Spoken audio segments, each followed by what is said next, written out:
सो ESR पे ये second lecture है एक तरह से, है ना। हमने लास्ट क्लास बेसिक मैकेनिज्म वगैरह बात किया था। अभी देखो एक आइडिया देता हूँ तुम्हें कि बेंजीन पे जब इलेक्ट्रोफाइल अटैक करता है तो क्या मैकेनिज्म था। मैंने बोला था ना 50 टाइम्स मैकेनिज्म होगा, 2 बार कल ही हो गए थे, अभी तीसरा बार देखो हो रहा है। सबसे पहले क्या होता था याद करो, ये बॉन्ड पहले टूट जाती थी, 1 पे नेगेटिव आता था और यही नेगेटिव फिर इलेक्ट्रोफाइल पे अटैक कर लेता बारी बारी से, और तुरंत कैसा कार्बोकेटायन बनता था। यहाँ पे इलेक्ट्रोफाइल आ गया और यहाँ प्लस आ गया। अब ये कार्बोकेटायन रेजोनेंस वगैरह करेगा, क्या यहाँ पे कोई और ग्रुप है जो इस कार्बोकेटायन को स्टेबल बनाएगा। तो ये मान लो R1 है। दूसरा अगर मान लो मैं ले लेता हूँ, 2 बातें यहाँ पे ध्यान रखना। फेनॉल है, फेनॉल के केस में अगर इलेक्ट्रोफाइल अटैक करा रहे हैं तो यहाँ पे 2 बातें हैं बच्चे। इनफैक्ट चलो 3 बातें ले लेते हैं। 1 पे अटैक कराएं, 2 पे कराएं, 3 पे कराएं। पॉसिबिलिटी है ना, जब एक ऑलरेडी ग्रुप आ गया तो हमारे पास 3 डिफरेंट कार्बन है। बेंजीन पे तो एक ही कार्बन था, लेकिन फेनॉल के पास, अच्छा यहीं पे अटैक नहीं होने वाला, क्योंकि देखो इसका उतना पावरफुल नहीं कि इसको हटा दे, क्योंकि आपको पता है कि ये ऑलरेडी यहाँ पे रेजोनेंस की वजह से डबल बॉन्ड कैरेक्टर आ चुका है, प्लस एन ग्रुप है ना ये, तो यहाँ पे अटूट बंधन है एक तरह से, डबल बॉन्ड है। बोला जाता है बेंजीन से अगर कोई चीज जुड़ जाती है हाइड्रोजन हटा के, हाइड्रोजन तो ये साथ देता है, हाइड्रोजन में यहाँ डबल बॉन्ड होगा क्या? नहीं। बेंजीन में कुछ भी जुड़ गया अपार्ट फ्रॉम हाइड्रोजन, उसको हटाना बहुत डिफिकल्ट है, एक्सट्रीमली डिफिकल्ट है। मैं बोल रहा हूँ, पता है even chlorine best leaving group होता है, लेकिन बेंजीन में जुड़ के वो पुअर हो जाता है। क्लोरीन बड़ा अच्छा लिविंग ग्रुप है, मैं बताऊँ। अगर मैं बात करूँ यहाँ पे कि ऐसा ले लेता हूँ, कौन से क्लोरीन को हटाना आसान है अगर हम बात करें इन दोनों में, तो ये बेस्ट लिविंग ग्रुप है, ये इसको दिक्कत नहीं है जाने में, लिविंग ग्रुप है ना। ये वेरी पुअर लिविंग ग्रुप है, क्यों? अच्छा ये कहाँ पढ़ेंगे हम लोग? ऑब्वियसली न्यूक्लियोफिलिक सब्स्टिट्यूशन में पढ़ेंगे। अभी हम वो टॉपिक इसके बाद ही शुरू करने वाले हैं, अभी नहीं पढ़ रहे हैं, लेकिन न्यूक्लियोफिलिक सब्स्टिट्यूशन में पढ़ेंगे, ठीक है। Again I am telling, I am not caring about the camera and everything, ठीक है। पढ़ो बिंदास, पूछो जो पूछना है पूछो, क्रॉस क्वेश्चन करो, है ना। ये क्यों बहुत पुअर लिविंग ग्रुप है? क्योंकि एक तो यहाँ पे देखो डबल बॉन्ड कैरेक्टर है, बात समझे। अच्छा ये बॉन्ड अगर टूटेगा, हेटेरोलिसिस होगा, तो यहाँ प्लस आएगा, रिंग पे प्लस, उसमें स्टेबल भी नहीं है। जबकि ये बॉन्ड अगर टूट गया तो बेंजाइल कार्बोकेटायन बनेगा, बड़ा अच्छा बात है, देख रहे हो ना। तो क्लोरीन एक गुड लिविंग ग्रुप है जब वो sp3 कार्बन से जुड़ा है, लेकिन वही क्लोरीन बहुत पुअर लिविंग ग्रुप है जो वो sp2 कार्बन से जुड़ा है। और ऐसे भी यहाँ पे अगर मेसोमेरिक कर दिया तो डबल बॉन्ड कैरेक्टर आ जाएगा कि नहीं आ जाएगा। तो इसीलिए बोला जाता है कि बेंजीन से कोई ग्रुप जुड़ गया ना, whether it is good leaving group also, but वो फिर थोड़ा पुअर हो जाता है। और मैं ऐसे बोलने लगता हूँ कि देखो ये अटूट बंधन है, मैं ऐसे बोल देता हूँ, लेकिन जल्दी नहीं हटाऊं, मुश्किल है थोड़ा। तो ऐसा करके कि इसको यहाँ लाके इसी को हटा दे, उसके बारे में सोचना ही नहीं। हाइड्रोजन ही हटना है, या तो ऑर्थो से या मेटा से या पैरा से, बात समझे। अब बताओ वरदान, अगर हमने इलेक्ट्रोफाइल को यहाँ जोड़ा, जिस कार्बन पे इलेक्ट्रोफाइल जोड़ोगे वहीं पे नेगेटिव चार्ज आएगा, मतलब पाई इलेक्ट्रॉन उधर ही शिफ्ट होगा, ये बात मानते हो। जैसे ही ये इस पे आया, ये पता चला ये इस पे शिफ्ट हुआ और फिर ये इस पे अटैक हुआ। अगर 1 पे गया तो कैसा कार्बोकेटायन बन जाएगा बताओ। यहाँ पे H और E दोनों आ गया, यहाँ OH है, प्लस यहाँ क्रिएट होगा क्या? बोलो, प्लस यहाँ क्रिएट हो गया, बताओ। अगर इनकमिंग इलेक्ट्रोफाइल 1 पे गया तो पाई इलेक्ट्रॉन भी उधर आया, यहाँ पे नेगेटिव, सॉरी यहाँ पॉजिटिव यहाँ नेगेटिव, और ये नेगेटिव और इलेक्ट्रोफाइल जुड़ गया तो न्यूट्रल हो गया। अब बताओ जो इंटरमीडिएट कार्बोकेटायन बना, इन दोनों में कौन ज्यादा स्टेबल कार्बोकेटायन? नीचे वाला। तो ऑब्वियसली अगर मैं बोलूं R1 R2 को कंपेयर करो तो किसका रेट फास्ट होगा? मैंने दोनों का RDS ही कंपेयर किया, याद करो। फर्स्ट का RDS भी यही था, सेकंड का भी RDS ही है। अब बताओ अगर मैं मेटा पे अटैक करा दूं, गौर करना, मेटा पे अगर यहाँ जुड़ गया तो ये पाई बॉन्ड तोड़ना पड़ेगा, यहाँ प्लस आ जाएगा। और इतना आ रहा है समझ में? जिसके पास इलेक्ट्रोफाइल जाएगा पाई इलेक्ट्रॉन हेटेरोलिसिस होगा और उसी पे नेगेटिव आएगा। यहाँ नेगेटिव, यहाँ पॉजिटिव, यहाँ बॉन्ड बन गया, प्लस यहाँ आ जाएगा। देखो OH ऊपर एज इट इज है, इसको मत छेड़ो, बोलो यहाँ प्लस आ गया और यहाँ पे H तो था ही, E भी जोड़ दो। बॉन्ड डायग्राम में H नहीं दिखाते 2 पे, लेकिन H है, आपको पता है। अच्छा बताओ, ये जो कार्बोकेटायन बना ये रेजोनेंस जरूर कर रहा है, इसमें कोई डाउट नहीं है, लेकिन एक रेजोनेंस के बाद प्लस यहाँ पहुंचेगा, दूसरा रेजोनेंस के बाद यहाँ पहुंचेगा, मतलब इस कार्बोकेटायन को OH का स्टेबिलिटी नहीं मिलने वाला। OH प्लस M ग्रुप है, बैक बॉन्डिंग कर सकता था। बात समझे? अब एक इंपॉर्टेंट पॉइंट बोलने जा रहा हूँ। The incoming electrophile in case of substituted benzene, the incoming electrophile in case of substituted benzene will go to that carbon so that the carbocation formed must be stabilized by previously bonded group. Incoming electrophile उस carbon पे जाएगा in case of substituted benzene so that the carbocation formed must be stabilized by previously bonded group. Previously OH है, अब एक group और आना है, electrophile आना है, obviously इसको हटा नहीं सकते, उसके लिए स्टोरी बताए। इन पहले से जो ग्रुप है उसको हटाना, थोड़ा पहले से हाइड्रोजन है उसको हटा सकते हैं ESR में, दैट इज कॉमन रिएक्शन। पहले से जो हाइड्रोजन वो हटना ही हटना है, लेकिन पहले से कोई और ग्रुप है उसको हटाना डिफिकल्ट है। अब इसके प्रेजेंस में इलेक्ट्रोफाइल कहाँ आएगा, ये कैसे डिसाइड करें? इसके प्रेजेंस में इलेक्ट्रोफाइल ऑर्थो मेटा पैरा कहाँ आएगा? तो इलेक्ट्रोफाइल ऐसे कार्बन पे जाएगा ऑर्थो मेटा पैरा में, so that the carbocation formed must be stabilised by previously bonded group, must be या must not destabilized by previously bonded group, must not destabilized by previously bonded group. Now you tell me कि अगर हम Meta पे लेके आते हैं, इस case में फेनॉल के केस में अगर मेटा पे इलेक्ट्रोफाइल लाते हैं तो कार्बोकेटायन जो बनता है क्या उसको OH का स्टेबिलिटी मिल पाएगा? क्यों नहीं मिल पाएगा? समझ में आ रहा है? एक रेजोनेंस करो, यहाँ पे देखो, रेजोनेंस करोगे प्लस यहाँ पहुंच जाएगा, नहीं H और E एज इट इज है ऐसा। एक रेजोनेंस और करके देखो, ये वाला रेजोनेंस किया मैंने अभी, एक रेजोनेंस और कर देते हैं। देख रहे हो OH जिस कार्बन पे उसमें प्लस आ भी रहा है क्या? OH जिस कार्बन पे उसमें प्लस आ भी रहा है क्या? नहीं आ रहा। लेकिन फर्स्ट वाले में देखो क्या फायदा हो, जैसे ही हमने ऑर्थो पे जोड़ा उस कार्बन पे प्लस आया जहां OH है, मतलब intermediate carbocation form is stabilized by plus M और back bonding of OH, and that's why हम बोलते हैं, दो बातें बोलते हैं। एक तो फेनॉल ज्यादा रिएक्टिव है बेंजीन से, क्योंकि बेंजीन का जो TS कार्बोकेटायन बन रहा है उसको कभी भी बैक बॉन्डिंग की स्टेबिलिटी नहीं है। क्या यहाँ जो कार्बोकेटायन बना बेंजीन के केस में उसमें से 3 रेजोनेंस है, बस रेजोनेटिंग स्ट्रक्चर्स है। लेकिन फेनॉल के केस में इलेक्ट्रोफाइल अगर ऑर्थो पे गया तो जो कार्बोकेटायन बना उसको OH का बैक बॉन्डिंग का स्टेबिलिटी है। फेनॉल के केस में अगर इलेक्ट्रोफाइल मेटा पे गया तो जो कार्बोकेटायन बना उसको कहीं पे बैक बॉन्डिंग की स्टेबिलिटी नहीं है। नाउ अविनाश बताओ, व्हाट अबाउट अगर 3 पे गया तो क्या होना चाहिए? बताओ सर। 3 पे गया तो भी उसे नहीं मिलेगा। नहीं मिलेगा, श्योर है? नहीं मिलेगा। चलो 3 पे भेजते हैं इलेक्ट्रोफाइल, तो प्लस कहाँ आएगा? पक्का ना? इतना आ रहा है समझ में? जहाँ इलेक्ट्रोफाइल जाएगा पाई इलेक्ट्रॉन उधर ही आएगा। अभी बार बार यही बोल रहा हूँ। एक यहाँ पे दिखा भी दिया, देखो एक एरो दिखा दिया, हर एरो को नहीं दिखा रहे। जैसे 1 पे गया प्लस आ सकता है, बट देन वो पहले स्टेप में नहीं आएगा। हाँ अभी सही बोला। देखो मैं वही बोला, 3 जो कार्बोकेटायन बना उसमें किसी ना किसी को तो मिल जाना चाहिए स्टेबिलिटी, ना कि पहला स्टेप में मिले। समझ में आ रहा है क्या बोल रहा हूँ? और यहाँ पे अगर हमने इलेक्ट्रोफाइल जोड़ा तो पहला स्टेप में प्लस यहाँ आया, बोलो गुड टू गो। जैसे आप रेजोनेंस करोगे, इनफैक्ट ये ज्यादा स्टेबल है जी, रेजोनेंस भी है बैक बॉन्डिंग भी। अरे यहाँ तो डायरेक्ट बैक बॉन्डिंग था, ऐसा नहीं है कि यहाँ रेजोनेंस नहीं है, यहाँ रेजोनेंस है और डायरेक्ट बैक बॉन्डिंग है। यहाँ पहले रेजोनेंस है फिर बैक बॉन्डिंग है।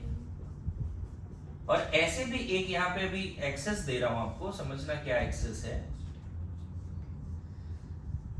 अब आगे मैं नहीं ड्रॉ कर रहा हूं, एक और बनेगा आप जानते हो, उसको बस रेजोनेंस मिलेगा, बैक बॉन्डिंग नहीं मिलेगा। तो बोला जाता है कि अगर पहले से है ना plus m plus h plus i है, मतलब ERG है, तो मैक्सिमम चांस है ये और ये होगा, ये नहीं होगा, क्योंकि प्रीवियसली बॉन्डेड ग्रुप की स्टेबिलिटी जो कार्बोकेटाइन बना उसको मिल जाएगा जब इनकमिंग इलेक्ट्रोफाइल ऑर्थो और पैरा पे आएगा।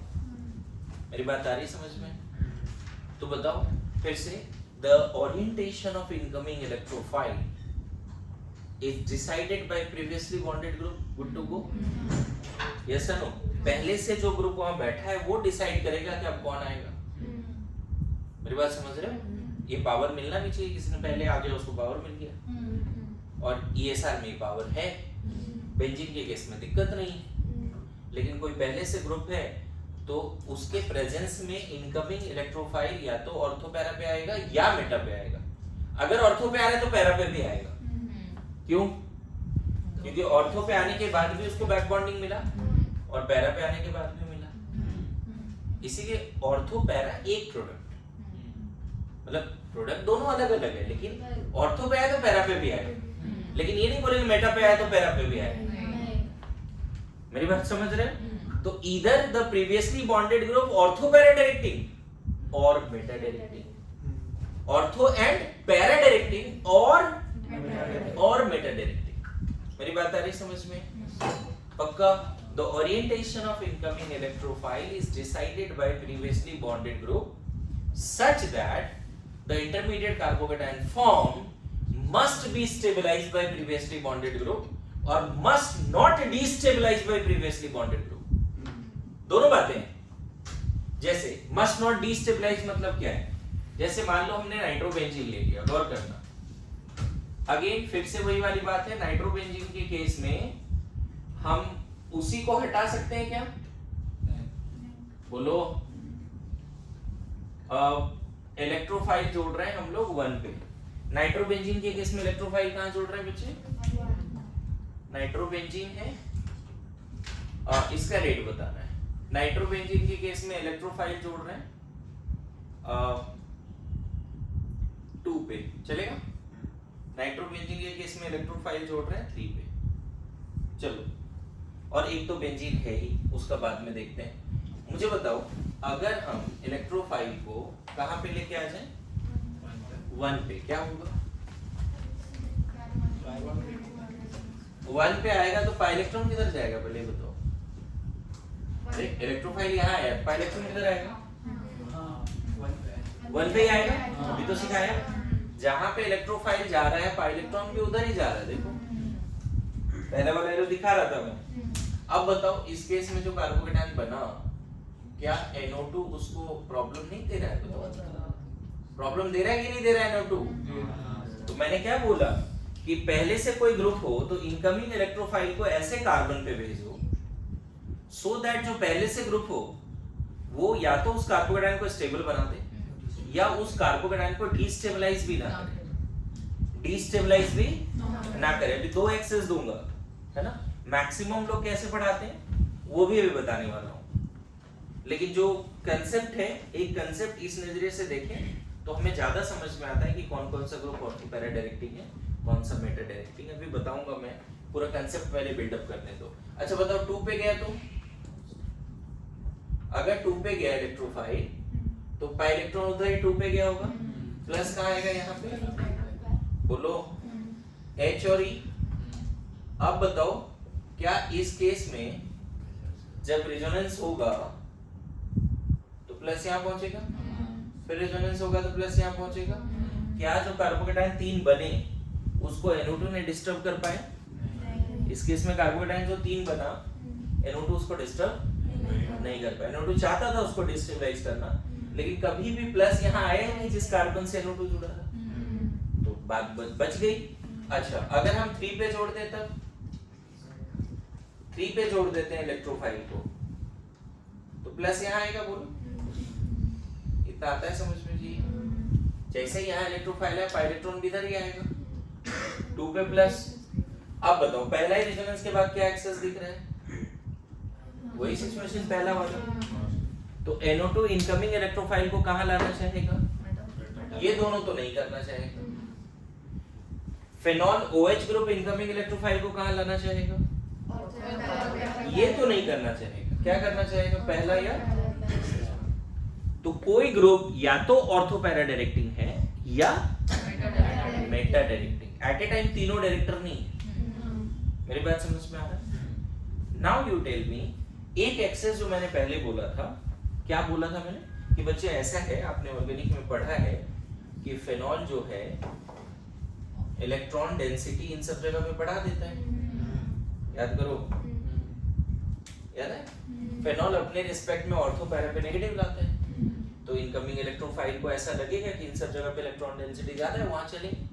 मैक्सिमम लोग ऐसे पढ़ाते हैं, मैक्सिमम लोग ऐसे ही पढ़ाते हैं इस बात को कि देखो, और ये बच्चों को समझ में भी आता है।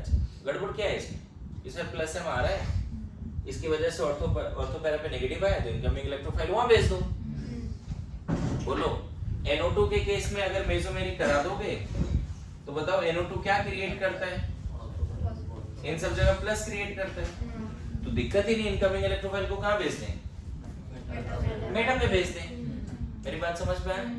ये एक्सेस भी सही लगता है हमें, लेकिन इससे कुछ क्वेश्चन गलत हो सकते हैं कभी-कभी। कुछ ग्रुप डीएक्टिवेटिंग है फिर भी ऑर्थो पैरा डायरेक्टिंग है, बताऊंगा अभी।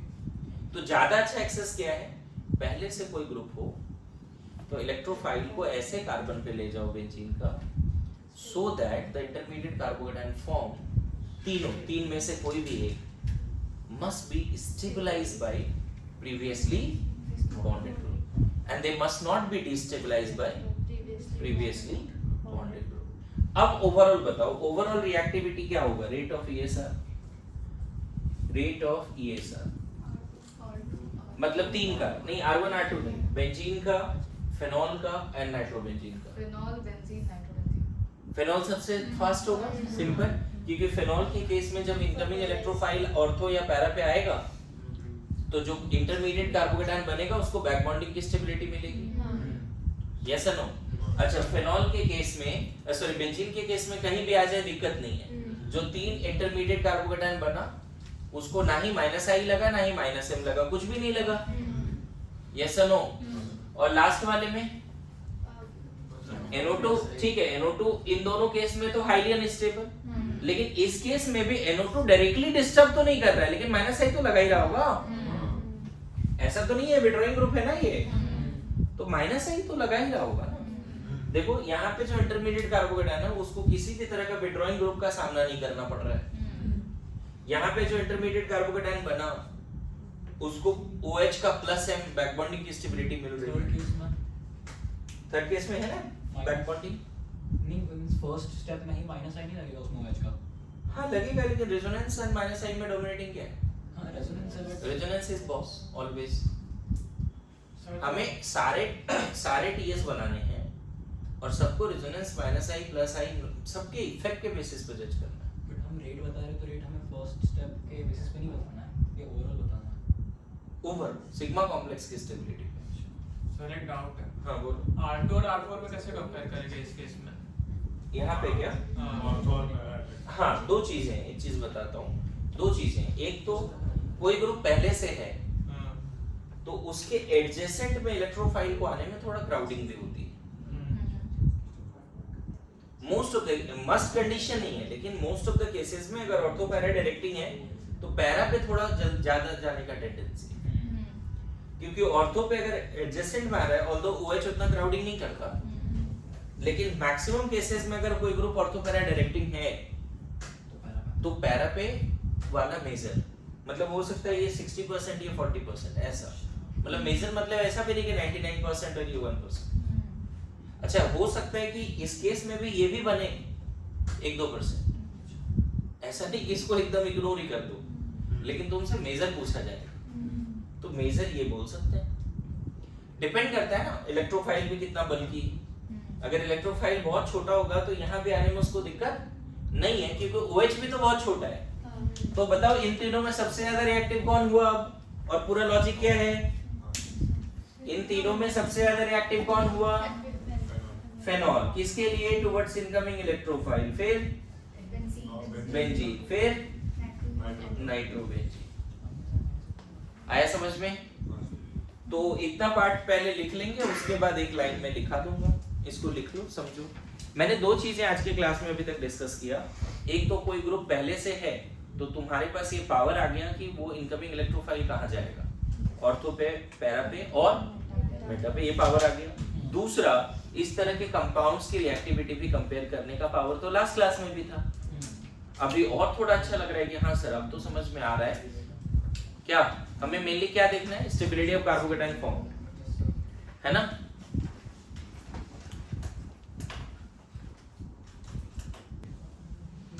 ठीक है, तो ये स्टेटमेंट लिख लो। The orientation of incoming electrophile, the orientation of incoming electrophile is decided by previously bonded group or groups. The orientation of incoming electrophile is decided by the previously bonded group or groups.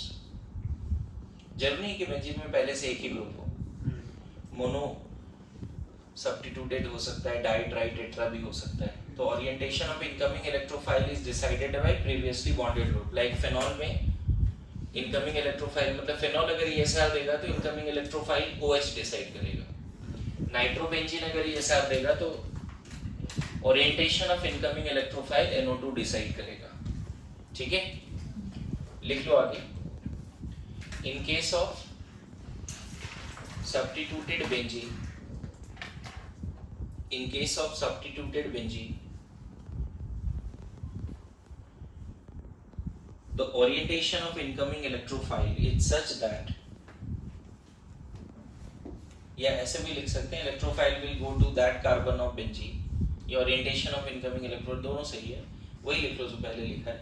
In case of substituted benzene, the orientation of incoming electrophile is such that the intermediate carbocation formed,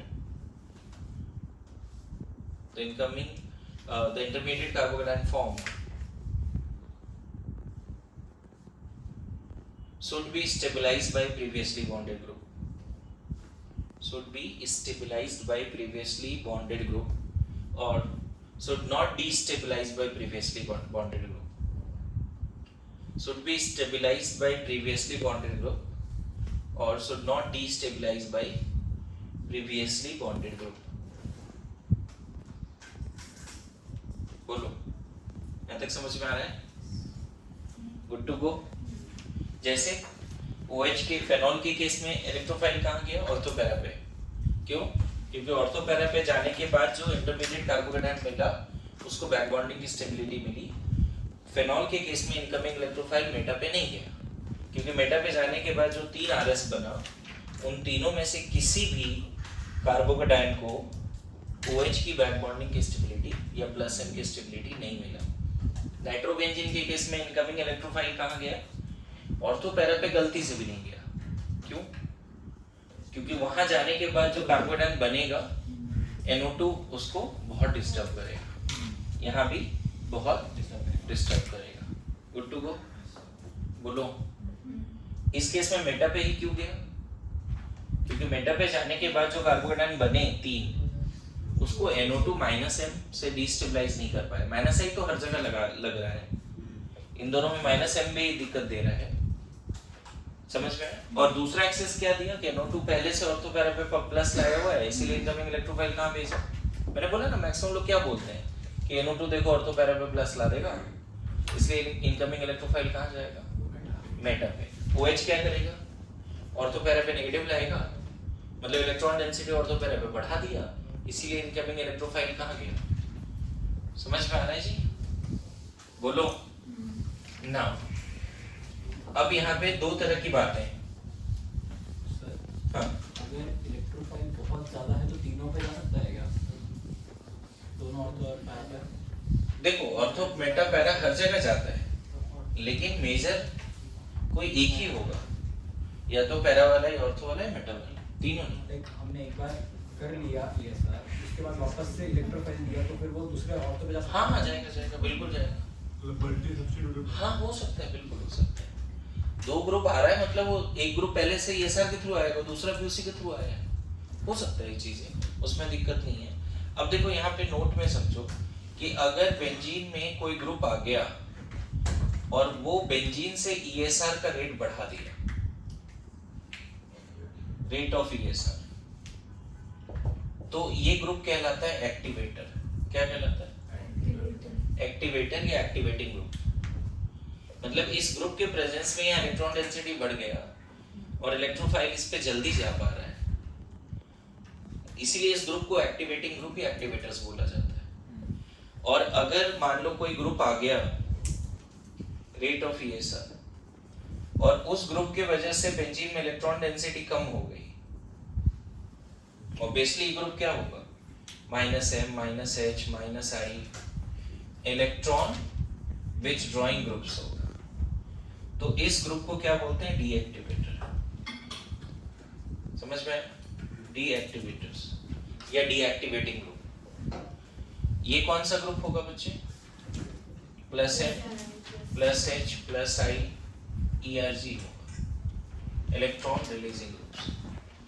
तो अब एक नया चीज सीख रहे हैं हम लोग, the group which can increase the electron density on benzene. लिख लो, the group which can increase the electron density. तो अभी जो एग्जांपल दिया था उसमें OH एक्टिवेटर है और NO2 डीएक्टिवेटिंग ग्रुप है। तो अभी नया चीज लिख लो, the group which will increase the electron density, the group which will increase the electron density on benzene with respect to benzene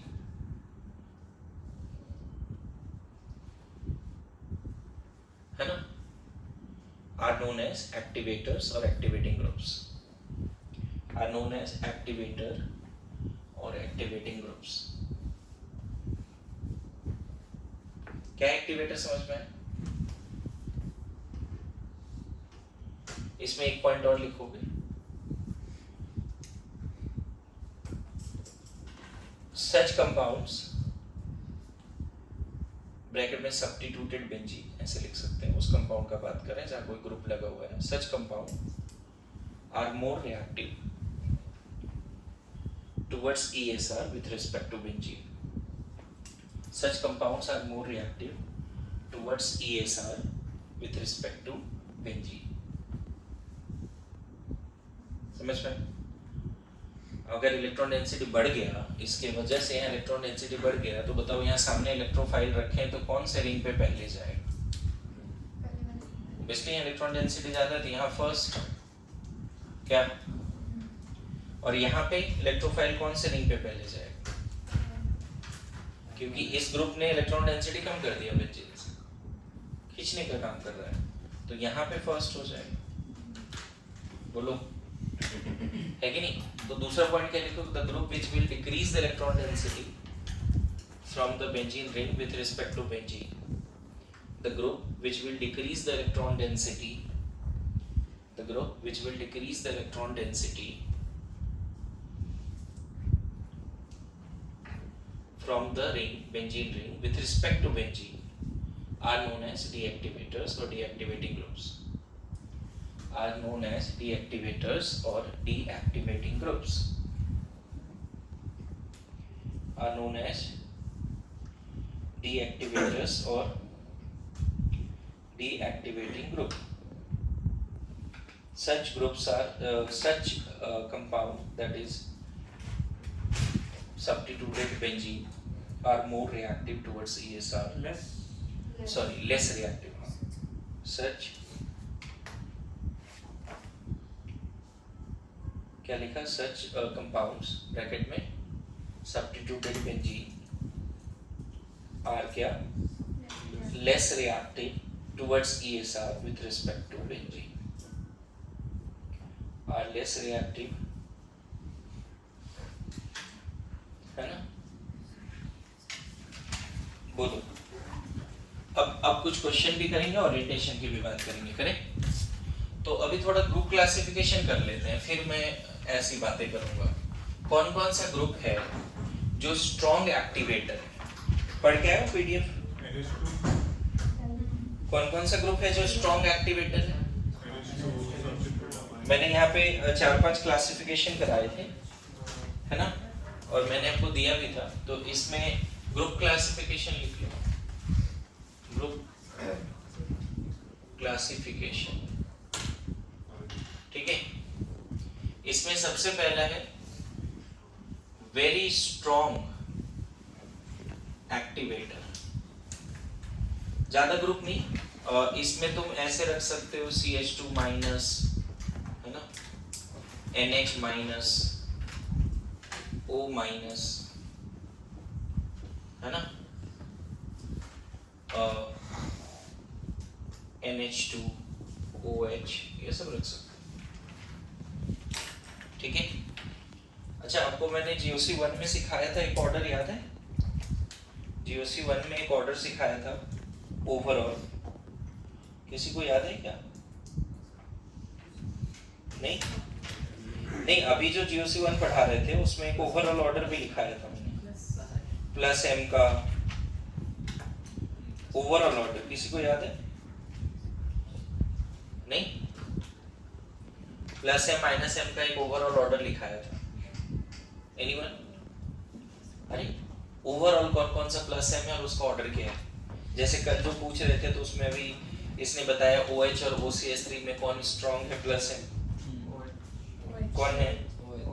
OH है, जो कि उस समय वहां पढ़ाया था, और वो मेसोमेरिक में पढ़ाया था, जिसका ऑर्डर तो तुम्हें पता होना चाहिए, लाइक दैट। तो ऑर्डर मैंने एक ओवरऑल लिखाया था, एक बार मैं फिर से उसको लिख देता हूँ। ये सारे ग्रुप के केस में क्या होगा? ये स्ट्रॉन्ग एक्टिवेटर है, मॉडरेट या डीएक्टिवेटर है, बताओ। ये सब बेंजीन रिंग में एक्टिविटी क्या करेगा? बहुत ज्यादा बढ़ा देगा या घटा देगा? बहुत ज्यादा बढ़ा देगा। ये बात मान रहे हो सब लोग? बोलो। Plus M power, so plus M power सबसे ज्यादा। उसके बाद नेक्स्ट लिखो सेकेंड ग्रुप क्लासिफिकेशन में स्ट्रॉन्ग एक्टिवेटर, स्ट्रॉन्ग एक्टिवेटर। तो स्ट्रॉन्ग एक्टिवेटर में किसका नाम आएगा, जल्दी बताओ। OCH3 स्ट्रॉन्ग एक्टिवेटर में OR NR2 NR2 नहीं, नाइट्रोजन पे लोन पेयर है तो वेरी स्ट्रॉन्ग एक्टिवेटर है, वो सब उधर ही रख लेना बच्चे। OR ये मैंने इधर नहीं लिखा है लेकिन इधर ही रख लेना। NH2 स्ट्रॉन्ग एक्टिवेटर है, NHR भी स्ट्रॉन्ग एक्टिवेटर है, NR2 भी स्ट्रॉन्ग एक्टिवेटर है। ये सब स्ट्रॉन्ग एक्टिवेटर के लिस्ट में है। OR भी strong sorry, very strong activator, not OR very strong है कि स्ट्रांग रहेगा? स्ट्रांग नहीं, OR इधर रख दो। सर OH भी स्ट्रांग नहीं आएगा क्या? OH भी स्ट्रांग नहीं आएगा नहीं, सर OR के बाद OH आता है। मतलब दोनों में देखा जाए कंपैरिजन, उधर तो मैंने ओवरऑल ऑर्डर लिखा है ना अभी आपको, उधर क्या लिखा है ये बताओ। ऐसे भी OH को मैंने कहाँ रखा है, लास्ट में ही रखा है ना, NH2 से बाद में रखा है। बोलो, OH को कहाँ रखा है ओवरऑल?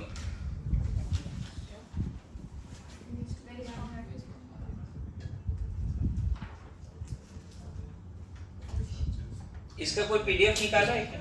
31 पेज का सर लिखा था मैंने यहाँ पर, तुमने लिख दिया थोड़ा थोड़ा मतलब क्या बात इसकी प्रिंट है? क्या दो ये किसका प्रिंट है? नहीं नहीं, ओल्ड मॉड्यूल ये तो मैंने बोला ही था। यहाँ पे देखो 10 क्वेश्चन लगातार है रिएक्टिविटी का। जब ओल्ड मॉड्यूल देखोगे तो यहाँ पे 10 क्वेश्चन है, वो तो अभी करेंगे। यहाँ पे भी देखो कुछ एक्टिवेटर के नाम लिखे हुए स्ट्रॉन्ग एक्टिवेटर के, लेकिन मैं क्या कर रहा हूँ, जितना भी एक्टिवेटिंग ग्रुप है उसका भी सब क्लासिफिकेशन कर रहा है कि जितने भी एक्टिवेटर्स उसमें वेरी स्ट्रॉन्ग एक्टिवेटर कर दिया। मेरी बात समझ रहे हो? फिर सिर्फ एक्टिवेटर में नाम लिख लो। मैं स्ट्रांग एक्टिवेटर में क्या लिखना है? स्ट्रॉन्ग एक्टिवेटर में OR तो लिख ही लो, OR सर ये है एक्टिवेटर।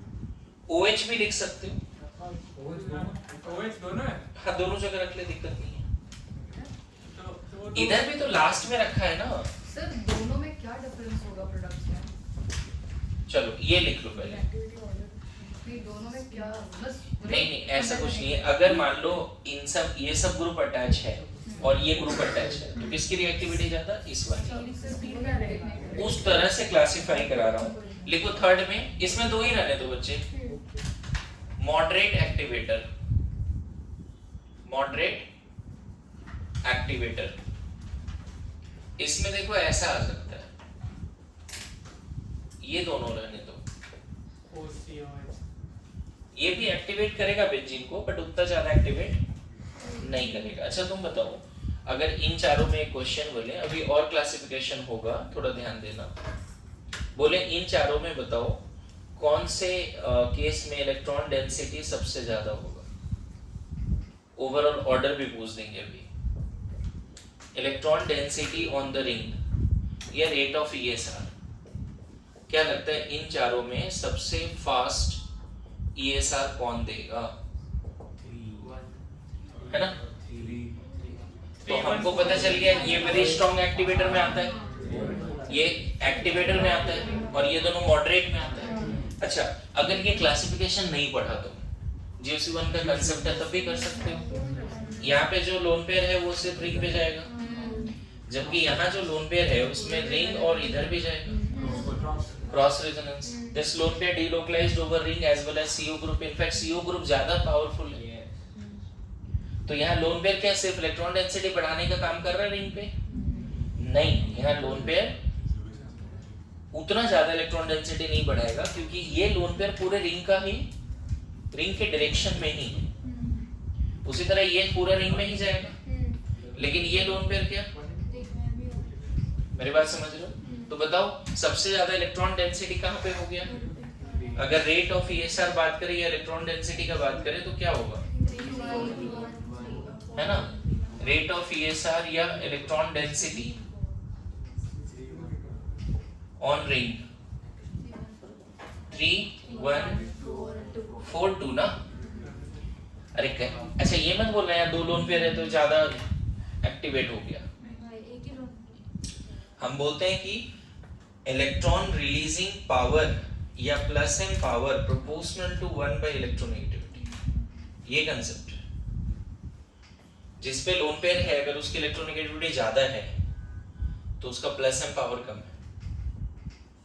अरे ये सुनो, जिस पे लोन पेयर है, जैसे ऑक्सीजन की इलेक्ट्रोनेगेटिविटी 3.5 होती है, नाइट्रोजन की 3 होती है, तो it is not about number of lone pair, दो है तो ज्यादा एक्टिवेट हो गया। यहाँ एक ही लोन पेयर है वो बेंजीन की तरफ गया, और यहाँ भी दो में से एक ही बेंजीन की तरफ जाता है, आपको पता है दूसरा तो जाता ही नहीं। बोलो यस नो? इसको देखो ऑर्बिटल लेवल पे, यहाँ तक लिख लिया क्या? इसको ऑर्बिटल लेवल पे बताऊं थोड़ा, डीएक्टिवेटर पे लिखा देता हूं। देखो ऑर्बिटल लेवल पे क्या है समझना, अगर OH का बात करोगे, मैंने ऑर्गेनिक में पढ़ाया है मतलब GOC1 में, फिर भी मैं यहाँ पे समझा देता हूँ तुम्हें। OH में क्या होता है, सिर्फ एक लोन पेयर है जो बेंजीन की तरफ जाता है, मेरी बात समझ रहे हो? ऑक्सीजन में सिर्फ एक लोन पेयर है जो किसके तरफ जाता है, और बेंजीन के पास 6 पाई इलेक्ट्रॉन्स है। बताओ ये रेजोनेंस अच्छा होगा ना? होगा? ये लोन पेयर इधर डीलोकलाइज हो जाएगा।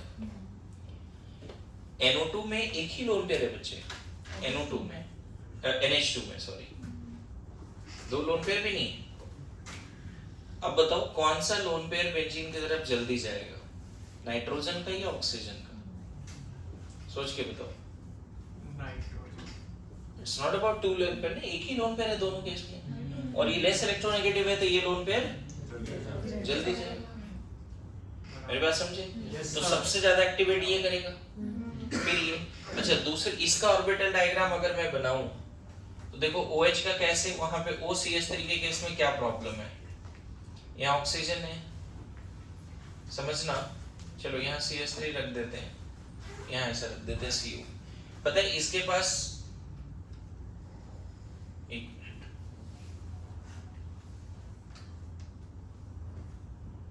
हालांकि इस लेवल पे पता नहीं अंडरस्टैंडिंग तुम समझ पाओगे या नहीं, लेकिन ठीक है ट्राई तो करते हैं। देख यहाँ ऑक्सीजन के पास जो लोन पेयर है ना बच्चे, वो CO की तरफ भी जा रहा है, समझे? और ये लोन पेयर बेंजीन की तरफ भी जा रहा है। बोलो आइडिया लगा क्या बोल रहा हूँ? यहाँ जो ये ऑक्सीजन का लोन पेयर है उसमें से दो में से एक ही डीलोकलाइज्ड है, एक तो हाइब्रिड ऑर्बिटल में। देखो इस वाले ऑक्सीजन का दो लोन पेयर में, एक हाइब्रिड में, एक एटॉमिक में, ऊपर से ये एटॉमिक में रहते हुए किधर जा सकता है? इधर भी जा सकता है और इधर भी जा सकता है, तो इसका इधर जाने की टेंडेंसी क्या हो गई? कम हो गई। जबकि इन दोनों केसेस में तो लोन पेयर सिर्फ बेंजीन की तरफ जा रहा है। मेरी बात समझ में आ रहा है? इस वाले ऑक्सीजन के पास भी 2 लोन पेयर होगा। जो यहाँ पे ऑक्सीजन है ना, ये उसके पास 2 लोन पेयर है, बट वो लोकलाइज्ड है। कभी पढ़ाया था? अगर किसी ऑक्सीजन ने पाई बॉन्ड ऑलरेडी बना दिया, ये इस ऑक्सीजन का दोनों लोन पेयर लोकलाइज्ड है। समझ में आ रहा है? इन दोनों में से एक सिर्फ लोन पेयर डिलोकलाइज्ड। तो बताओ, अब इन दोनों में कंपेयर करो, बेंजीन की तरफ कौन से ऑक्सीजन का लोन पेयर ज्यादा आएगा? इस वाले ऑक्सीजन का या इस वाले ऑक्सीजन? समझ में? तो more is the electron density on the ring, more is the rate of ESR। इन दोनों में कहां पे इलेक्ट्रॉन डेंसिटी ज्यादा होगा? मेरी बात आ रही समझ में? बोलो। ये लेवल का एक्सप्लेनेशन है ना, समझने में इतना हेल्प करता है, ऑल्दो जरूरत है नहीं, बहुत इन डेप्थ टाइम जाता है इन सब चीजों में। आप भी देखते हो कितना टाइम जा रहा है। इस वाले में अगर ऑर्बिटल डायग्राम बनाए तो लास्ट वाले में N है, इधर मान लेते हैं H ले लेते हैं, यहाँ पे एक H है, दिख रहा है? यहाँ पे C, यहाँ O, यहाँ C इस तरह। इसके पास 2 लोन पेयर है, लोकलाइज्ड। पता है यहाँ पे जो CO के पास 2 लोन पेयर है ना, ऑक्सीजन का लोन पेयर, वो लोकलाइज्ड है। अब बताओ, इस नाइट्रोजन के पास 1 लोन पेयर है, यहाँ पे पाई बॉन्ड है ना? बेंजीन में भी अल्टरनेट पाई बॉन्ड्स हैं। देखो ऐसा। अब मुझे बताओ, इस नाइट्रोजन का लोन पेयर इधर ज्यादा जाएगा या इस वाले नाइट्रोजन? इस वाले, क्योंकि लोन पेयर पूरा बेंजीन का प्रॉपर्टी है। ओके, अच्छा इन दोनों में बताओ, ऑक्सीजन का लोन पेयर बेंजीन की तरफ ज्यादा जाएगा या नाइट्रोजन का? लेस इलेक्ट्रोनेगेटिव है ना नाइट्रोजन, अपना लोन पेयर थोड़ा ज्यादा भेज देगा, क्योंकि इन दोनों के केस में ये लोन पेयर सेम ग्रुप खींच रहा है। लोन पेयर जो खींचने का काम कर रहा है, CO दोनों तरफ पे।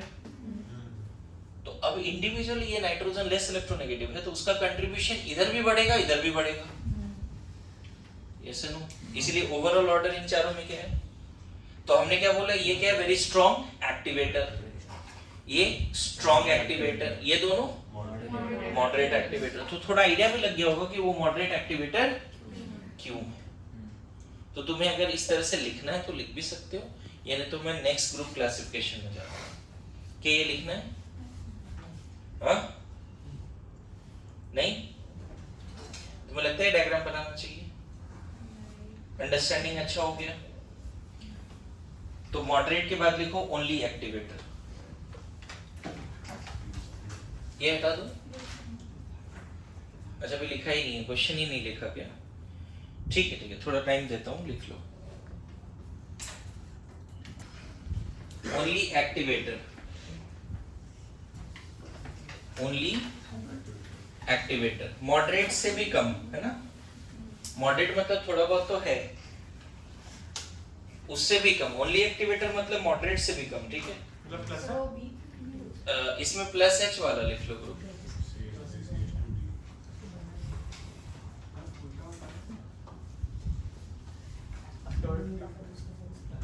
टर्बियूटाइल तो प्लस H है। हाँ लेकिन प्लस आई तो है। नहीं सही है। प्लस बेंजीन से जुड़ा हुआ है ना? मान लो तुमसे बोल रहा है ESR कौन पहले देगा, तो प्लस I प्लस H दोनों एक्टिवेटर में आ जाएंगे। ओनली एक्टिवेटर में। हाँ, इसमें बताओ कौन सबसे पहले ESR देगा? ये एक अच्छा क्वेश्चन है जी, लोग गलती करते हैं यहाँ पे, सिर्फ प्लस आई लगा के आंसर करके आते हैं है ना?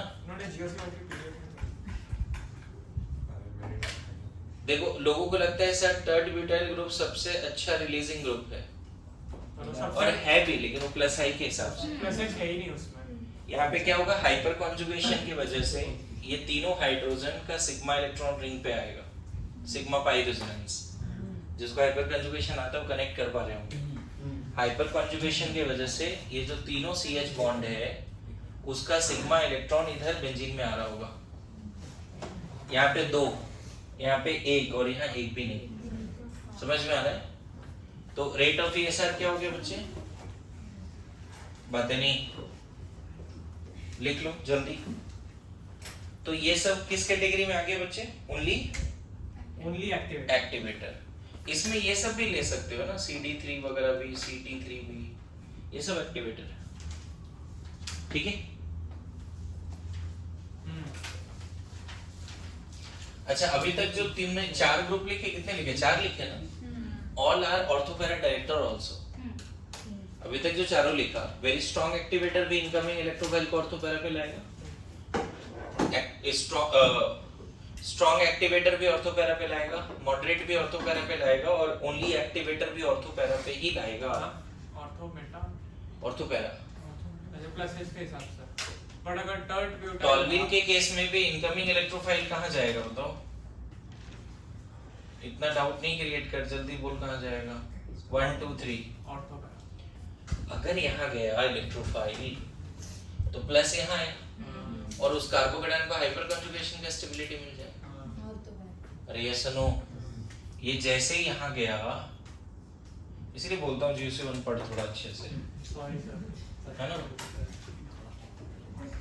देख यहाँ पे, बताओ ये कार्बोकेटायन स्टेबल नहीं है क्या? बहुत स्टेबल है। This carbocation is stabilized by hyperconjugation. More is the alpha hydrogen, more is the stability of carbocation. Sir एक डाउट, हाँ, अगर टर्ट ब्यूटाइल रहा तो वो तो ऑर्थो मेटा पे जाएगा और उस केस में पैरा पे जाएगा, मेटा पे नहीं। टर्ट ब्यूटाइल के केस में भी। टर्ट ब्यूटाइल के केस में भी अच्छा हाँ, वैसे रेजोनेंस से फिर वो हो जाएगा। हाँ बराबर है। देखो, बट वो ऑर्थो पे कैसे जाएगा? मतलब पैरा बहुत वाला- ज्यादा स्टेरिक हिंड्रेंस पैरा ज्यादा फिजिबल होगा ना। वही बोल रहा हूँ। एक तो मुझे एक बात बताओ, यहाँ तो जल्दी जाएगा नहीं क्योंकि क्राउडिंग है, हाँ बहुत ज्यादा। लेकिन यहाँ जाने के बाद प्लस यहाँ उठ के आएगा, हाँ तो प्लस आई बहुत ज्यादा लगेगा। तो ये पैरा डायरेक्टिंग ग्रुप होगा क्या? पैरा, बिल्कुल मेजर पैरा, मेजर पैरा हो जाएगा। है ना? समझ में आया? यस। लेकिन हाँ, अगर मैं बोलूं इन दोनों में रिएक्टिविटी बताओ, R1 R2 में, क्योंकि यहाँ जो कार्बोकेटायन बना उसको प्लस H की स्टेबिलिटी, किसकी स्टेबिलिटी है? प्लस H, वो भी maximum, plus I minimum, plus I ज्यादा नहीं। अच्छा, यहाँ पे अटैक करा के बताओ कैसा बनेगा? अगर यहाँ लेके आ जाए तो क्या बन जाएगा? अगर हम यहाँ लेके आ जाए इलेक्ट्रोफाइल को, तो प्लस यहाँ आ गया, बोलो ऐसा बन गया जी, ऐसा ना? अगर एक रेजोनेंस कर देते हो तो अब जो कार्बोकेटायन बना उसको टर्ट ब्यूटाइल ग्रुप का क्या मिल रहा है? प्लस आई। नहीं लगता है टर्ट ब्यूटाइल ग्रुप का प्लस आई बहुत पावरफुल होगा? बोलो। अब मुझे बस इतना बता दो तुम कि ये कार्बोकेटायन ज्यादा स्टेबल है, यही है GC1 का कांसेप्ट लगाओ। ये कार्बोकेटायन ज्यादा स्टेबल है, यही वाली। इस कार्बोकेटायन को सिर्फ स्टेबिलिटी है plus I maximum, cross resonance भी है, लेकिन प्लस H है ही नहीं। प्लस H है क्या इसमें? अल्फा देखो ना, कार्बोकेटायन के रिस्पेक्ट में अल्फा कार्बन पे हाइड्रोजन ही नहीं है ना? तो जो नहीं पढ़ रहा है ना तो GC1 है ना, बहुत दिक्कत है। मैं बताऊं, ये सेम क्वेश्चन आता है, लोग बार बार गलती करते हैं। ESR कौन पहले देगा? लोगों को लगता है ये पहले देगा। बात समझ? तू बता, अगर टॉल्विन में इलेक्ट्रोफाइल अटैक किया ऑर्थोपैरा पे, तो जो कार्बोकेटायन मिलेगा उसको मिथाइल का प्लस H लगेगा, वो भी बहुत ज्यादा लगेगा प्लस H। और यहाँ पे टर्ट ब्यूटाइल बेंजीन में जब पैरा पे अटैक किया, रेजोनेंस करा के ये कार्बोकेटायन बना दिया, तो यहाँ पे सिर्फ क्या लग रहा है? टर्ट ब्यूटाइल ग्रुप का कार्बोकेटायन के बगल वाले carbon sp3 carbon alpha carbon, वहां H है ही नहीं, नो हाइपर कॉन्जुगेशन। थोड़ा तो समझ, GC1 का एक्सप्लेनेशन है। तो ये बड़ा अच्छा क्वेश्चन है, इसको ध्यान रखना, गलती करते हैं लोग। दो बातें अभी तुमने डिसाइड कर लिया कि टॉल्विन के केस में ऑर्थोपैरा पे, टर्ट ब्यूटाइल बेंजीन के केस में पैरा पे। पैरा पे ना, ऑर्थो पे दिक्कत आएगी क्राउडिंग की वजह से, मेटा कहीं नहीं। मेटा नहीं ये सब में इलेक्ट्रोफाइल कहाँ जाएगा? Ortho mostly para, mostly para. समझ में आया? सीएस3 में बल्कि लूप में जाएगा, मतलब बहुत ज्यादा तो नहीं बट है, एज कंपेयर टू थर्ड लेकिन फिर CS3 के केस में डिपेंड करता है कि जो इलेक्ट्रोफाइल है उसका कैसा है, है ना? ये सब अकेले जो है इलेक्ट्रोफाइल को पैरा पे भेज सकता है। बोलो, अभी तक जो 4 ग्रुप लिखा है, very strong activator, strong activator, moderate activator only activate और only activator, all are ortho para director, all are ortho para director. कुछ लिखना है जल्दी लिखो, टाइम दो लिखने का। और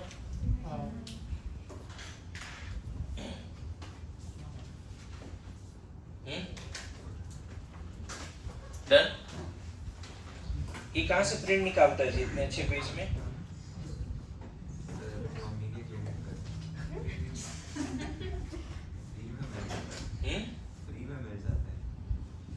सरकारी क्लिनिक है क्या? हाँ ये फायदा होता है, क्या फायदा? प्रिंट निकल जाती है कोई भी, हमें तो जाना पड़ता है निकालने के लिए। किधर जाता है तो पेरेंट्स को दे देना, वो प्रिंट निकाल के ला दे। मेरे वाले आलसी है थोड़े, मुझे जाना पड़ता है। हाँ क्या? हाँ, वो नहीं मानते सर। रिकॉर्ड हो गया। अबे रिकॉर्डिंग आगे बढ़े। अभी जा रहे हैं तो करो सर, ब्लैकमेल के रिहाई मांगो इससे। अब मैं थोड़ी एडिट करूंगा वो। हाँ वही ना, रिहाई मांगो इससे। इतना कट कर दो सर। मेरे लिए तो जाना ही चाहिए। जाना ही चाहिए सर, कलेश होना ही चाहिए। इधर। अरे कोई नहीं, चलता है। तुम्हारा नाम कहाँ पता है? बता दो।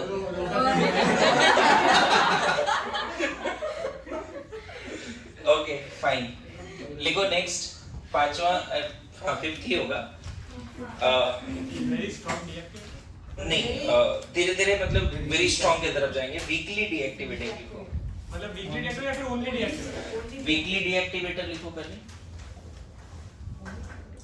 Weekly deactivating but OP director, ये भी एक अच्छा बात है तो डीएक्टिवेटिंग बट ओपी डायरेक्टर है। बताता हूँ क्यों।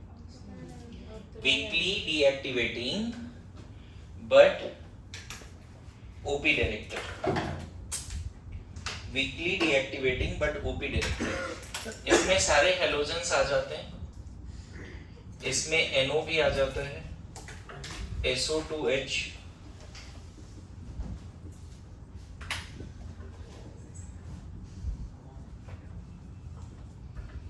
इसमें गलत करने के चांस होते हैं बच्चे, इसलिए इसको लिख के रख अच्छे से। अभी समझाता हूँ क्या है, इसको मैं एक्सप्लेन करूंगा थोड़े समय में।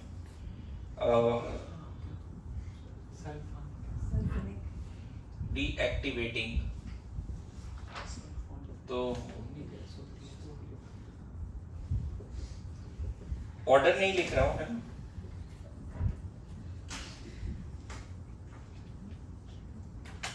स्ट्रांगली डीएक्टिवेटिंग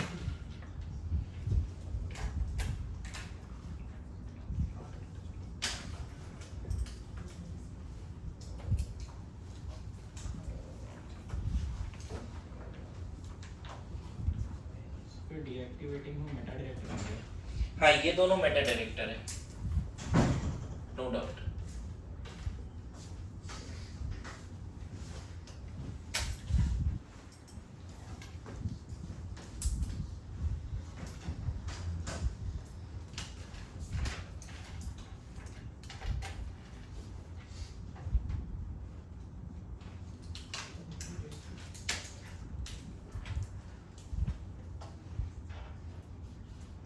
सर इसका एक बार आप मैकेनिज्म बता सकते हो वीकली डीएक्टिवेट? अभी बताना है, एक बार लिख के रख लो, बताना है। इसमें एक ओवरऑल ऑर्डर लिख देता हूं, जो मैंने उधर -m का ऑर्डर लिखा था।